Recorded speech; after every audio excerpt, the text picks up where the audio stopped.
What's going on, guys? This is your back again with another video. Yes, I know it's been a while, but this one I think is worth coming out of a bit of a slump for. Unfortunately, over the next week I'm going to be doing college visits, so I won't be able to make any more videos about this topic. So I'm just going to do one video about how I myself hazard got the 21 challenge, and yes, I was actually the 5th person in the whole world, in the whole game that is, to get 20 wins in this specific challenge. As you guys can see, got all the check marks coming out, and the deck that I used was not this one, although someone else did use this deck to get the 21 challenge.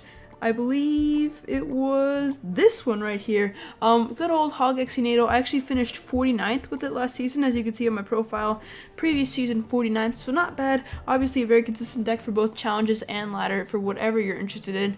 Only one legendary card, and of course got the Executioner, which even as an underlevel card is very, very, very powerful at taking out big troops and big pushes. So as you guys can see, I haven't played really any matches. I played that one with the one deck, but since then it's pretty much been all uphill. Now I did go 19, or I was 11-2 at one point, and then I was able to finish it out with some tough matches. I drew an Expo, I believe. That was this match. Expo was kind of the hardest counter with this match, but with this deck, what you're really hoping to queue up against is things like Pekka, Giant, Golem's kind of hard, but you can normally outcycle it if you defend well, and things like that. 3 Musketeers as well. You have the Fireball and the Tornado, so a very versatile deck. And we're just going to hop into some of those replays that I think were pretty exciting.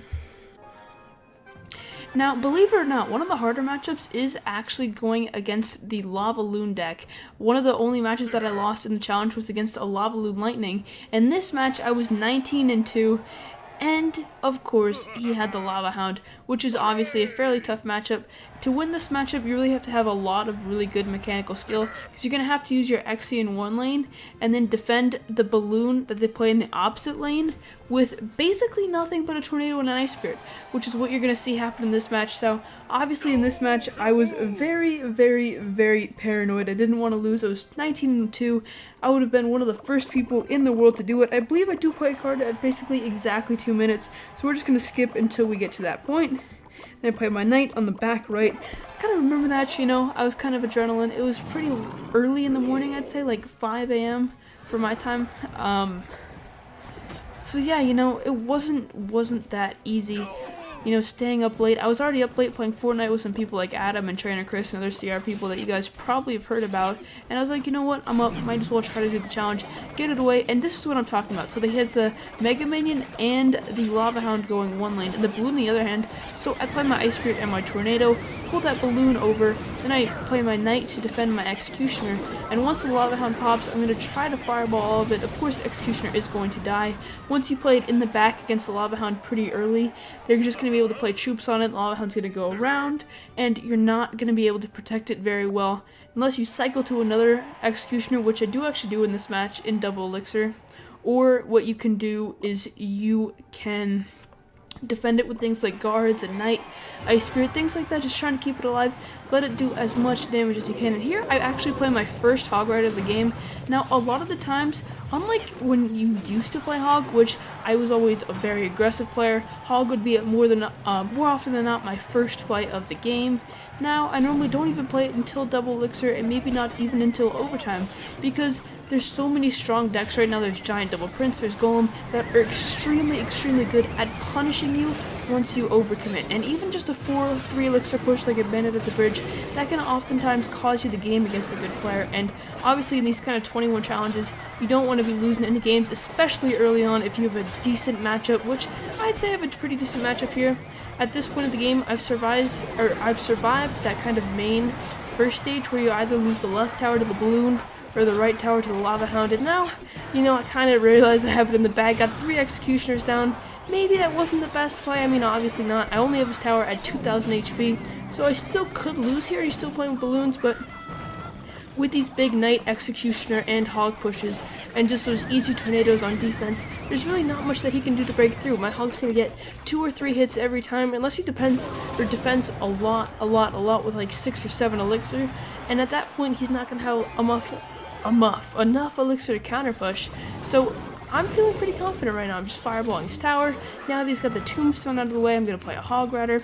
He's going to get the prediction minions, but obviously a zap would be an overcommitment on defense. So I just play my executioner here, played on the right side as well, so there's a better chance of shooting the mega minion once he plays that. He does actually opt to play the balloon, plays it off to the left. Kind of a smart play, but honestly, if I were him, I would have preferred to do a bit of a double lane pressure.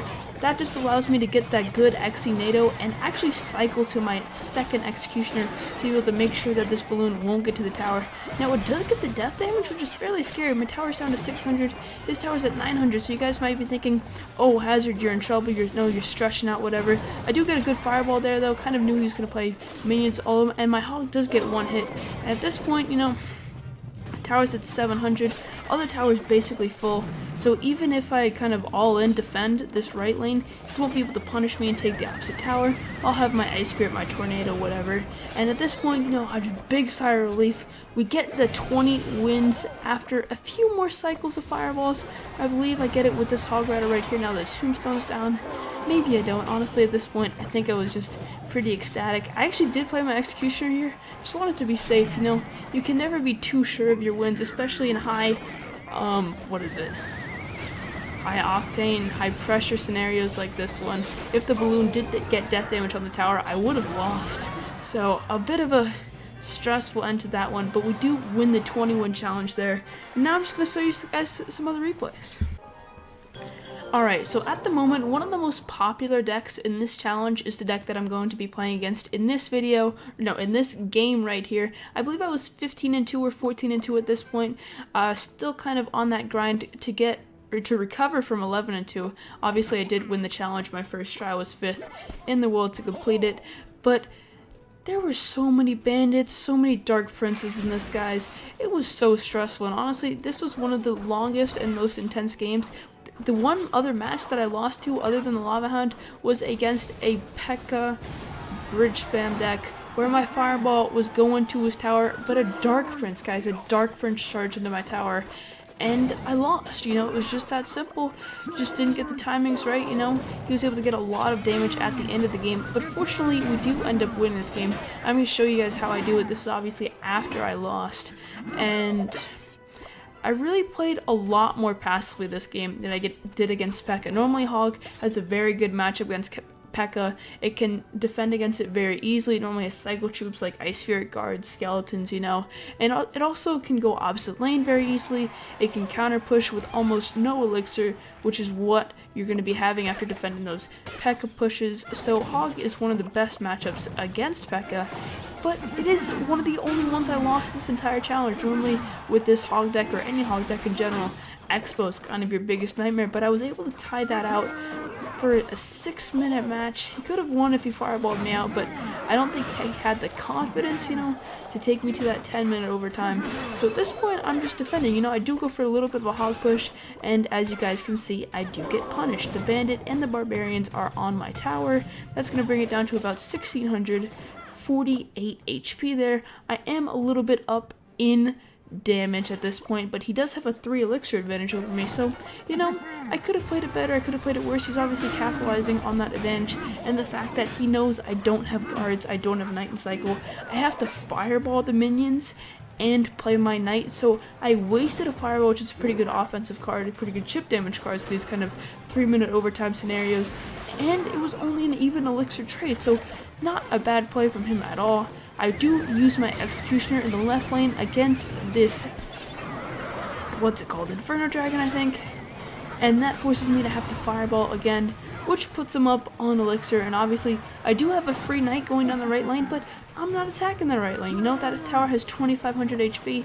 If I wanted to that, it's basically starting the game over for me, you know, not putting me in a good spot. So I use my executioner in the right lane, assuming that he would go onto that lane, but he does go into the left lane.